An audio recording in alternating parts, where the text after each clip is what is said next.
All right, so somebody was asking for a demo of this new satellite here.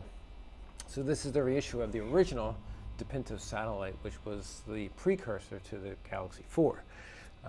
The body shape's the same, it just had a different pickguard, and it had a complicated pickguard with mirrored parts and, you know, very Jaguar, very Mustang inlay, very complicated.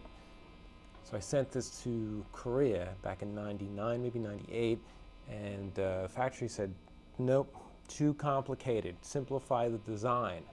So we went with kind of a dot inlay guitar, sometimes block inlay, and 4 pickups. That wasn't there originally. We just, you know, 4 switches though. Well, actually, originally a 5-way switch. You can see the 4 switches there. They were added later when I started shipping switches to Korea for them to install them. So, but this was the original design, and years later, back in action, reissue of it, right? Cool inlay, check it out. Now the inlay is also seen from the side, so you don't need dots. You still get the side marker, just like the original. Awesome material, acrylic, right? And then of course the Mylar, rather than chrome pieces there. So also hum canceling, 2 hum canceling pickups. These coils inside here are just like a standard DiPinto coil, they're just inside of a Strat cover. And that's more like the original. The original had the rounded covers. So let's go back to that bridge pickup there.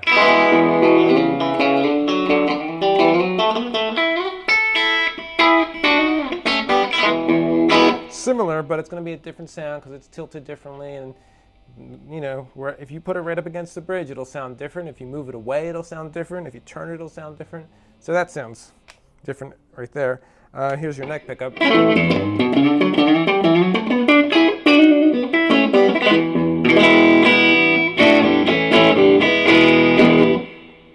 It's Galaxy sounding, but once again, tilted in a different spot.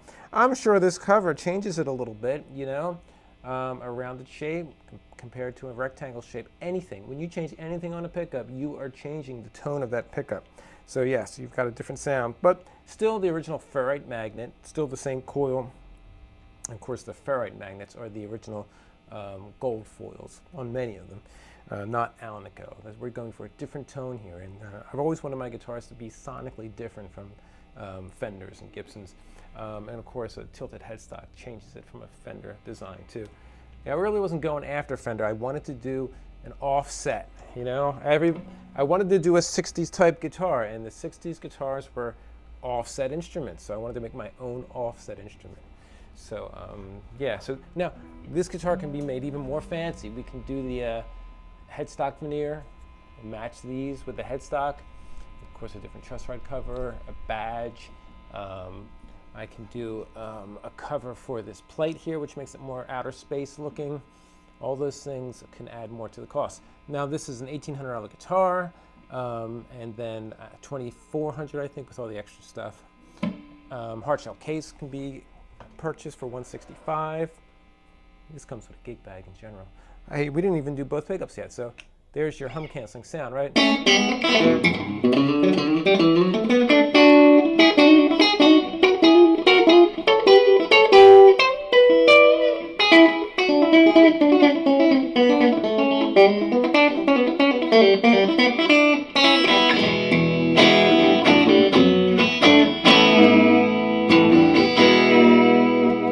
Let's see it right-handed just so you get the idea. It's a pretty cool looking guitar, I'm telling you. I'm so excited to have it back.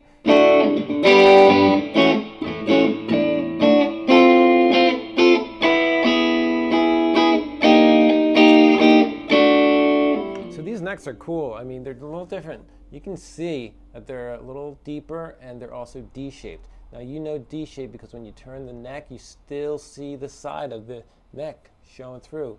See how far you can get before you stop seeing the side. That's pretty far, right? So on a rounded shaped guitar, it's going to disappear right away. But these you can feel the shoulder on. I love that sort of feel too. See, it comes around. A little flat on the back, not exactly flat, but shoulders on the side here. I like that because then you get to really lay in. I can't do it, or you don't have the high string on the bottom here. You have it on the top, but that's sort of, you bend, you want something to push against, and you don't have that. It's harder to do it. So that's my personal style. But even just holding on to a shape that's good for chords. I noticed it more doing it right-handed because I'm not as good. It's so comfortable.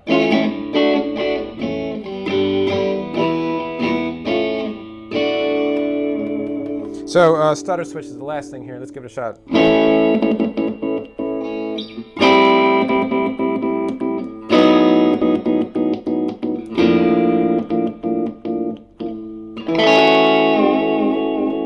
Tone knob and a volume knob. So everything you need to look badass and have a good sound. I think this weighs about 7.5 personally. I can weigh it, but I don't feel it to be heavy. Cool little mini type Grover looking things. Super smooth, super fun guitar. So yes, I got 4 in blue and 4 in green, and they can be standard at 1800 or they can be super fancy at 2400. This one's up on Reverb right now. Just go to my site too. It links right to the Reverb. All right, that's it.